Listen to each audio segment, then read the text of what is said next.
Party ने इस तरह से वोट के लिए प्रचार की राजनीति कभी नहीं की है जो भारतीय जनता पार्टी के नेता कर रहे हैं। सस्ती लोकप्रियता, सरकारी धन का दुरुपयोग करने का काम कर रहे हैं, ये आप सबको समझने की आवश्यकता है। इसलिए इनके झूठे झांसे में मत आइएगा। ये वही मामा है, ये वही आपके भैया है, ये वही आप सबके साले साहब है। सारे ने कही भाई, जब सबको वही बना लिए तो हमारे बंदी के सारे न होंगे और लड़कियों के मामा। तो ये वही है, ये वही है कि जो बहुत सारे वादे किए थे, एक भी पूरा नहीं किया।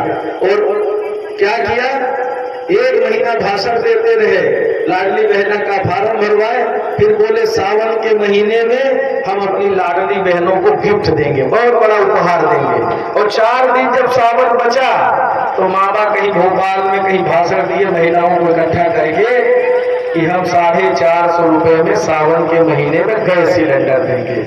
अब लेके हमारी हम अंबार पंचन के क्यों भौजी हुई, क्यों काकी हुई, क्यों दाई हुई, क्यों बहनी हुई, और उनका तो एक ही रिश्ता है सबकी सब। एक 8 रिश्ता छोड़े है कि नहीं पता नहीं। तो पहले गैस सिलेंडर पहुंच गए कि सावन तो 4 दिन बचा है।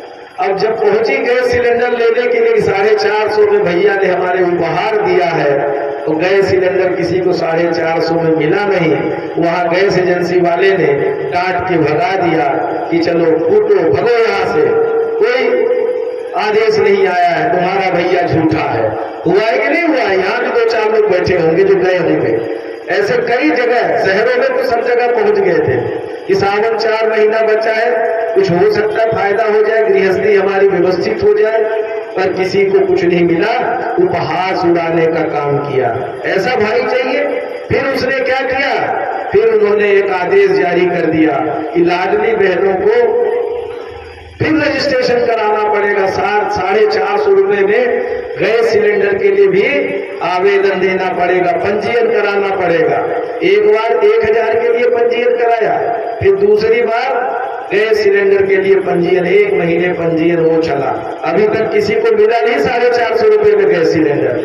फिर एक तीसरा आदेश भी आ गया कि अभी इतने में काम नहीं बन रहा है, इतने झूठ में काम बनेगा नहीं। अभी हमारी बहनें अभी मानेगी नहीं, अभी इनको एक और झांसा दो। क्या आया, लाडली बहना मुख्यमंत्री आवास योजना। 1 महीना फिर उसमें फार्म भरवाया कि नहीं भरवाया? मिलेगा कुछ नहीं। और जिस दिन फार्म भरने की अंतिम तिथि थी, उसके दूसरे दिन आचार संहिता लग गई। देखिए, ये कुछ देने वाले नहीं है, ये झूठे हैं। 18.5 साल जो लोग सरकार में रहे हों, हमें क्या दिया इन्होंने? महंगाई दी है, महंगाई के तले दबा दिया, हमें बेरोजगारी दी है, शिक्षित बेरोजगार भटक रहा है। 18.5 सालों में पढ़े लिखे शिक्षित बेरोजगारों को कोई रोजगार नहीं मिला, और आज वो कहीं प्राइवेट में नौकरी करने के लिए मजबूर है, या तो घर में बैठे हैं खेती किसानी कर रहे हैं। और आज और क्या किया, दूसरी तरफ हमारी शिक्षा व्यवस्था चौपट कर दी। कांग्रेस की सरकार बनती है तो टोले मजरे में स्कूल खोलती है। यही हमारे पूजनीय पिताजी शिक्षा मंत्री थे, गांव-गांव में स्कूल खोलने का काम किया था और उसी गांव के बच्चे को नौकरी देने का काम किया था। और भाजपा की सरकार बनी तो क्या हुआ, गांव-गांव में टोले मजरे में दारू की दुकान खुली है कि नहीं खुली है? गांव-गांव में दारू की दुकान खुल रही है।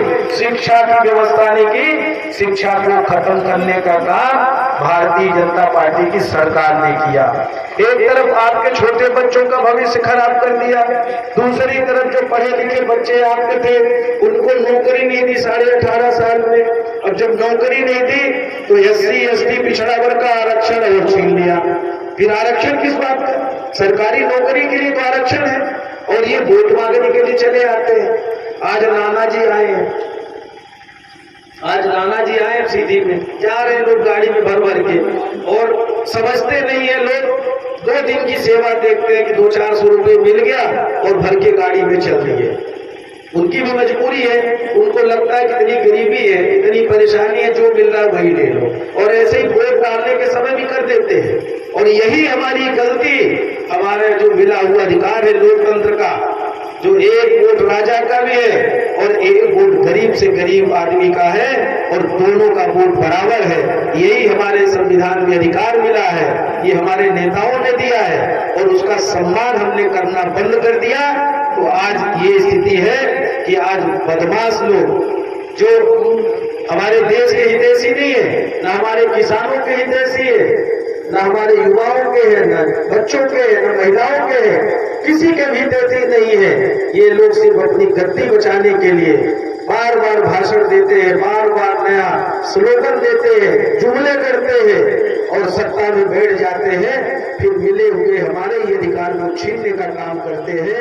ऐसे लोगों से आप सब सतर्क रहिए, सावधान रहिए और इनको अब समय आ गया है।